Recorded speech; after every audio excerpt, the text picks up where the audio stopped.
Film की शुरुआत में हम देखते हैं टाई जो को, जो कि हद से ज्यादा डिसिप्लिन्ड लाइफ जीता है। उसे हर चीज परफेक्शन से करना पसंद है, जैसे कि हर सुबह सिर्फ 135 कैलोरीज का नाश्ता करना, अपने घर में हर चीज को उसकी सही जगह पर रखना, यहाँ तक कि वो अपने सूट पर लगे छोटे छोटे रोए भी उतारता है। उसका परफेक्शन के लिए जुनून एक बीमारी बन चुका था, लेकिन उसे ऐसा नहीं लगता, क्योंकि इस डिसिप्लिन लाइफस्टाइल ने उसे जिंदगी में आगे बढ़ने में बहुत मदद की है, खासकर उसकी नौकरी में। वो साउथ कोरिया की सबसे बड़ी सिक्योरिटी एजेंसी NIS में एक एजेंट है। इस सब के साथ साथ उसे किसी भी तरह के जानवरों से खास नफरत है।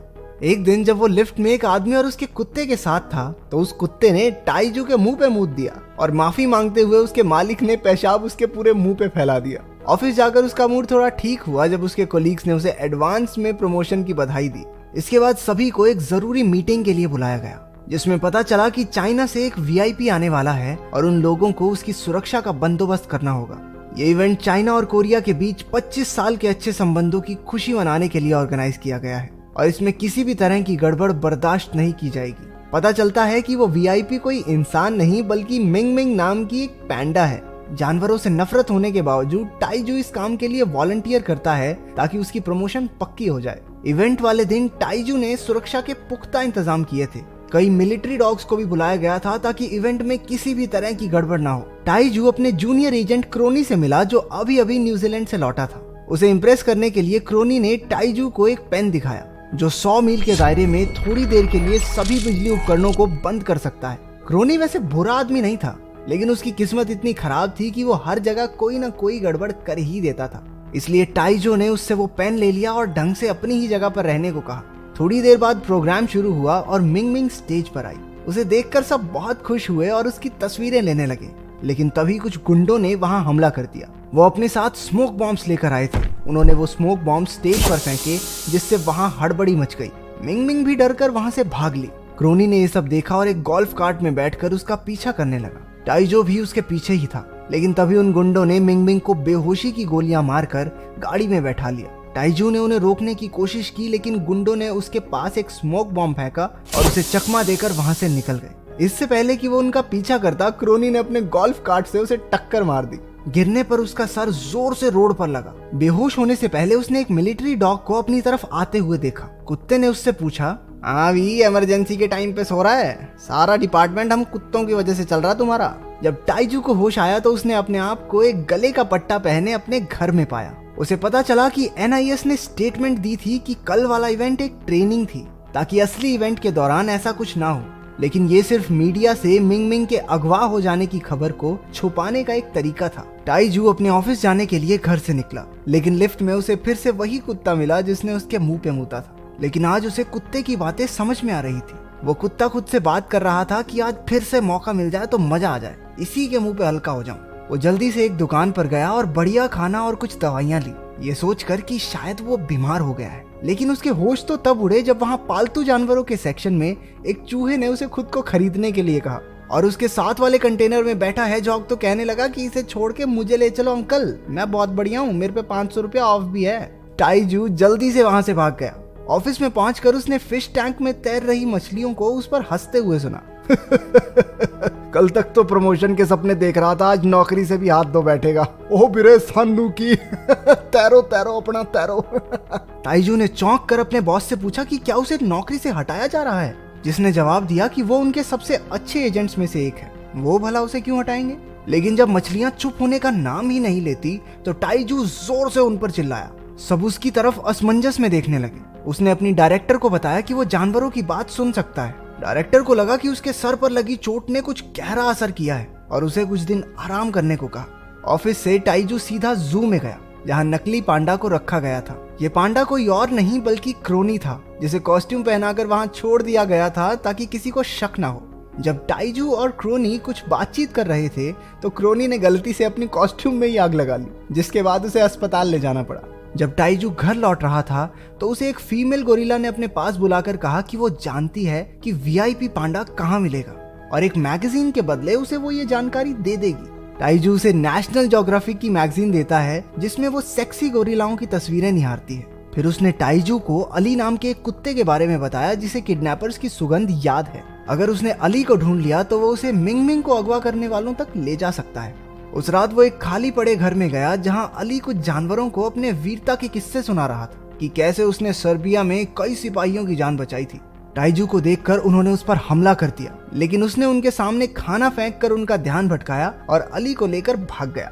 घर जाते समय टाइजू ने अली से किडनैपर्स के बारे में पूछा, लेकिन अली ने इस सिचुएशन का फायदा उठाते हुए कहा कि खाली पेट याद सा नहीं आता कुछ। वो टाइजू के घर पर आए जहां अली ने मस्त भागना शुरू कर दिया, जबकि टाइजू उसके पीछे पीछे उसके पंजों के निशान मिटाता फिर रहा था। अगली सुबह जब टाइजू ने अपने घर में पहली बार गंद मचा हुआ देखा तो वो अली को इसके लिए डांटने लगा, लेकिन तभी वहां उसकी बेटी सियो यान अपनी 2 दोस्तों के साथ पहुंची।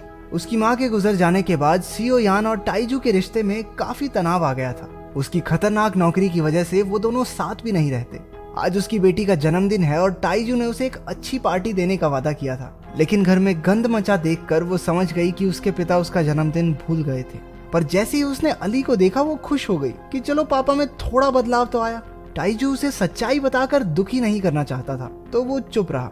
इसके बाद वो एक पार्क में गए जहां पूरा दिन सियोयान अली के साथ खेली। शाम को उसके जाने के बाद पास में हो रही आतिशबाजियां अली को उस समय की याद दिलाती हैं जब वो सर्बिया में था। जिसके बाद वो थोड़ा उदास हो गया। जब टाइजू ने उससे इस बारे में पूछा तो अली ने उसे बताया कि उसे सर्बिया में उसकी मालकिन को मारने वाले इंसान की सुगंध अच्छे से याद है और ये वही आदमी है जिसने उस वीआईपी पैंडा को अगवा किया है। अली ने उस समय को याद किया जब वो अपनी मालकिन सोही के साथ एक बम का पता लगाने की कोशिश कर रहा था, लेकिन तभी एक दूर खड़े आदमी ने उसे डेटोनेट कर दिया। इस धमाके में सोही की मौत हो गई। उसने उस आदमी पर हमला किया लेकिन उसे रोक नहीं पाया, पर उसे ये जरूर पता चला कि उस आदमी की एक टांग नकली है। और फिर जिस दिन वो किडनैपर्स मिंग मिंग को अगवा करने आए तो उसे वही सुगंध फिर से आई। कुत्ते की दुख भरी कहानी सुनकर टाइजू को उसके लिए बहुत बुरा महसूस हुआ और उसका मूड ठीक करने के लिए उसके साथ खेलने लगा। उधर मिंग मिंग बैम्बू के अलावा कुछ भी खाने से मना कर देती है, जिसके बाद वो किडनैपर्स उसके लिए एक फार्म से बैम्बू लेकर आए। अगले दिन अली सूंघता हुआ टाइजू को उसी बैम्बू फार्म में ले गया। उन्होंने उस फार्म के मालिक की पालतू बकरी से किडनैपर्स के बारे में पूछा, जिससे उन्हें किडनैपर्स की गाड़ी का पता चला। थोड़ी और छानबीन के बाद उन्हें एक बायोटेक कंपनी के फाउंडर मैनसीक पर शक हुआ। उसकी तस्वीर देखते ही अली ने उसे पहचान लिया और कहने लगा कि यही मिंग मिंग का किडनैपर है। वो उसकी कंपनी के हेडक्वार्टर्स में गए और पता लगाया कि वो जल्द ही एक नया प्रोजेक्ट शुरू करने वाला है, जिसमें वो एक पैंडा के जीन्स का इस्तेमाल करके एक नई स्पीशीज का इजाद करना चाहते हैं जिसे इंसान पालतू जानवरों की तरह अपने पास रख सके। और इसी वजह से उसने मिंग मिंग को अगवा करवाया होगा। टाइजू ने मैनसीक और उसके बॉडीगार्ड्स पर हमला किया और उसे गिरफ्तार करके पुलिस स्टेशन ले गया, लेकिन गलती से वो अली को पीछे ही छोड़ आया। एनआईएस की डायरेक्टर ने टाइजू से पूछा कि वो किस बिना पर मैनसीक को गिरफ्तार करके यहाँ लाया है, पर वो कैसे बताता कि ये सब एक कुत्ते ने उसे बताया था। उनकी छानबीन में पता चला कि किडनैपिंग के समय मैनसीक कोरिया में था ही नहीं और बिना सबूत के एक आदमी पर हमला करके उसे गिरफ्तार करने के लिए टाइजू को उसकी नौकरी से हटा दिया गया। एनएसआई हेडक्वार्टर से छूटते ही मैनसीक सीधा उन लोगों के पास गया जिन्हें उसने मिंग मिंग को अगवा करने की सुपारी दी थी। हमें पता चला कि दिमित्री नाम के एक आतंकवादी ने मिंग मिंग को किडनैप किया था। अली को धोखा इसलिए लगा क्योंकि दिमित्री ने अपने चेहरे पर मैनसीक का एक हाईटेक मुखौटा पहना था। उस पैंडा को अगवा करने के बदले उसने मैनसीक से ऐसे कैप्सूल बनवाए थे जिन्हें अगर किसी को खिला दिया जाए तो एक रिमोट का इस्तेमाल करके दूर से ही धमाका किया जा सकता है। अली, जो मैनसीक का पीछा करते हुए वहां पहुंचा था, उनकी बातें सुनकर सारी सच्चाई समझ गया।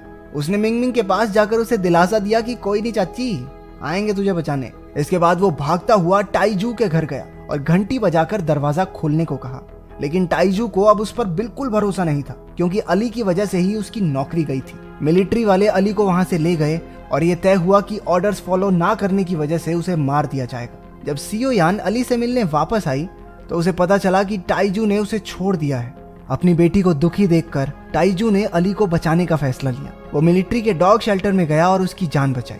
अली टाइजू को उस गोदाम में लेकर गया जहां किडनैपर्स ने मिंग मिंग को रखा था। उन्हें वहां क्रोनी भी मिला जो जॉगिंग करते हुए रास्ता भटक गया था। टाइजू जानता था कि इसको अंदर ले गए तो मरे, इसलिए उसने सख्ती से उसे बाहर ही रहने को कहा। अली और टाइजू चुपचाप गोदाम में दाखिल हुए। टाइजू ने एक इलेक्ट्रिक गन से बहुत सारे आतंकवादियों को ढेर कर दिया। दिमित्री और उसके बीच में लड़ाई शुरू हुई। दिमित्री उसे मारने ही वाला था, लेकिन अली ने ऐन मौके पर वहां आकर उसकी जान बचाई। वो मिंग मिंग को लेकर वहां से जल्दी से भागे। पहाड़ी पर चढ़कर उन्होंने वहां रखे बैरल्स को उनका पीछा कर रहे आतंकियों की तरफ उड़ेल दिया। एक बैरल के साथ क्रोनी भी नीचे चला गया। वो तीनों सारी रात भागते हुए एक हाईवे पर पहुंचे मौका देखकर वो एक बस में चढ़े जहां टाइजू ऐसा दिखाता है कि मिंग मिंग एक इंसान है जिसने कॉस्ट्यूम पहनी हुई है। उधर गोदाम में मैंसिक उस पैंडा के गायब हो जाने की वजह से आग बबूला हो रहा था, लेकिन जब उसने दिमित्री के साथ बेइज्जती से बात की तो आतंकियों ने उसे जबरदस्ती वो विस्फोटक कैप्सूल खिलाकर एक कमरे में बंद कर दिया। दरअसल दिमित्री का असली प्लान ये था कि वो मिंग मिंग को एक कैप्सूल खिलाकर वापस भेज देगा, क्योंकि जल्द ही वो पैंडा एक ऐसे इवेंट में जाने वाली थी जहां चाइना और कोरिया के बड़े बड़े लीडर्स भी मौजूद होंगे और वो उस कैप्सूल का इस्तेमाल करके उन्हें मारना चाहता था। आतंकियों के बाहर आ जाने के बाद गोदाम में एक जबरदस्त धमाका हुआ, जिसका मतलब ये था कि वो कैप्सूल जो उन्होंने मैंसिक को खिलाया था फट गया। टाइजू ने NIS की डायरेक्टर को अपने घर बुलाकर मिंग मिंग से मिलवाया। उसके घर में वो सारे जानवर मौजूद थे जिनसे उसने अब तक बात की थी। वो मिंग मिंग को सही सलामत गाड़ी में बैठाकर इवेंट में ले गए। अली को एक अजीब सी स्मेल आती है। वो उसे सूंघते हुए जा रहा था कि अचानक से दिमित्री के लोग आए और उसे उठाकर ले गए। टाइजू ने उन्हें देख लिया लेकिन रोक नहीं पाया। उसने घर जाकर तोते से अली को ढूंढने के लिए कहा। दिमित्री जबरदस्ती अली और सभी मिलिट्री डॉग्स को वो विस्फोटक कैप्सूल खिला देता है, क्योंकि वो भी उस इवेंट में मौजूद होंगे। तो दिमित्री अब उन सबको बम की तरह इस्तेमाल करेगा। प्रोग्राम शुरू हुआ और दोनों देशों के लीडर्स एक दूसरे से मिले, लेकिन जब मिंग मिंग परफॉर्म करने स्टेज पर आई तो दिमित्री ने अपने फोन से काउंटडाउन शुरू कर दिया। कुत्तों को छोड़ दिया गया, जिससे लोगों में हड़बड़ी मच गई। बाहर से दरवाजे बंद होने की वजह से वो सब अंदर ही कैद हो गए। कैप्सूल्स के फटने से कुछ देर पहले टाइजू क्रोनी के पास गया और उसके पेन के बटन को दबा दिया, जिसने वहां मौजूद सारे इलेक्ट्रिक डिवाइसेस को बंद कर दिया। सभी कैप्सूल्स कुत्तों के पेट में ही डिफ्यूज हो गए। दिमित्री वहां से भागने की कोशिश करता है, लेकिन अली ने उसका पीछा किया। इस लड़ाई में अली बुरी तरह घायल हो गया। दिमित्री उसे मारने ही वाला था कि टाइजू बीच में कूद पड़ा। गोली टाइजू को लगी। अगले दिन जब वो अस्पताल में उठा तो उसे पता चला कि अली भी जानवरों के अस्पताल में है। वो उससे मिलने गया, लेकिन अली पहले ही मर चुका था। दोनों बाप बेटी लिपट कर रोने लगे, लेकिन डॉक्टर ने आकर बताया कि वो बस सो रहा है। आखिरी सीन में हम देखते हैं कि अपनी वीरता के लिए अली को NIS की डायरेक्टर एक मेडल से सम्मानित करती है। ऐसी और वीडियोस देखने के लिए चैनल को सब्सक्राइब करें, बेल नोटिफिकेशंस ऑन कर लेना। मिलते हैं अगली वीडियो में।